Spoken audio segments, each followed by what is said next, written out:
آڑو آج کل کے موسم میں نہیں، گرمیوں کے موسم کا پھل ہے اور آڑو ہمیں تقریباً ہر جگہ سے آسانی سے مل جاتا ہے۔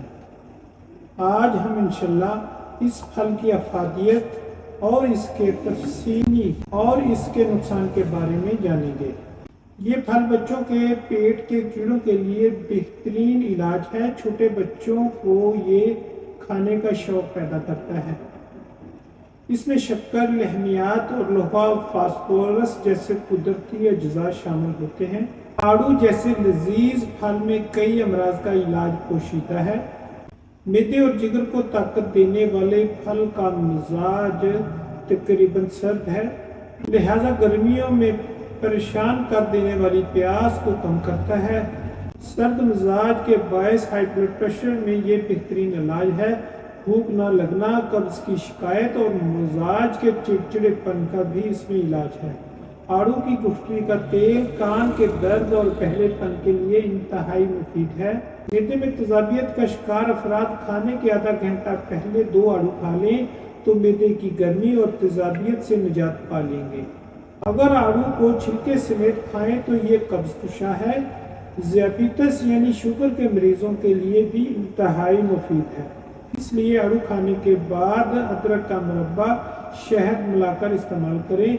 گرمی کی آمد پر بچوں کو سر پر اور کانوں کے پیچھے سر پر سخت پھنسیاں نکل آتی ہیں۔ آڑو کی گٹھلی کی گری اور ہرا دھنیا برابر مقدار میں لے کر پیس لیں، پھنسیوں پر اس کا لیپ کرنے سے ٹھیک ہو جاتی ہیں۔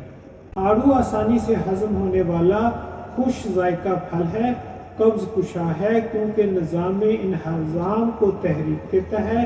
اچھے پلے ہوئے پھل کو معدے کے السر، آنتوں کی سوزش اور کولیسٹرول میں استعمال کیا جا سکتا ہے۔ آڑو جسم کے زہریلے مادوں کو نکالتا ہے، موٹاپے کو کم کرتا ہے۔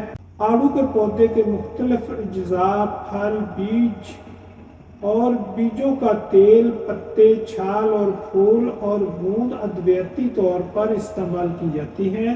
خون کی کمی، قبض، بلڈ پریشر جس کو حروف عام میں فشار الدم کا بھی کہتے ہیں، معدے کی سوزش، گردے کی سوزش، تیزابیت، سانس کی نالی کی سوزش، دمہ یعنی کہ سانس لینے میں دقت ہونا، کھانسی، ضعف ہضم، گردے اور مثانے کی پتھری، کینسر سے بچاؤ، مخصوص اعیان کی خرابی یعنی کہ ماہواری کی خرابی میں بھی مفید ہے۔